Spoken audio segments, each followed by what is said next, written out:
আপনারা জানেন মুসলিমদের ৭৩টি দলের মধ্যে কোন দলটি বেহেশতে যাবে? যদি জানেন তাহলে কমেন্ট বক্সে উত্তর দিন, না জানলে এই সম্পূর্ণ ভিডিওটি দেখুন। ভাই প্রশ্ন করলেন যে মুসলিমদের ৭৩টা দলের মধ্যে কোন দলটা বেহেশতে যাবে।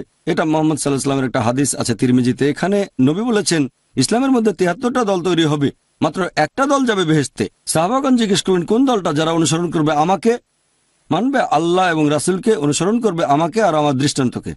আমরা মেনে চলবো কোরআন ও সহিহ হাদিস, অনুসরণ করব নবীর স্টাইল আর সাহাবাগণের স্টাইল।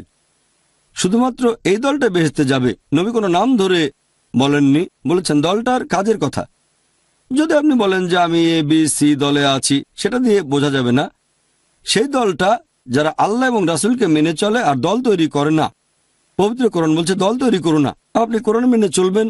আর কোরআন বলছে সূরা আনার মধ্যে 6 আয়াত 159, যারা দিন সম্পর্কে নানা দল তৈরি করে, হে নবী তাদের দায়িত্ব তোমার নয়। যদি কোরআন এবং সুন্নাহ মেনে চলেন তাহলে দলাদলি করবেন না। তাহলে যারা কোরআন এবং সুন্নাহ মেনে চলে আর দলাদলি করে না তারা বেহেশতে যাবে। আপনার মতামত, আপনার লাইক, আপনার শেয়ার আমাদের কাছে খুবই গুরুত্বপূর্ণ। তাই সঙ্গে থাকুন, সাথে থাকুন, পাশে থাকুন।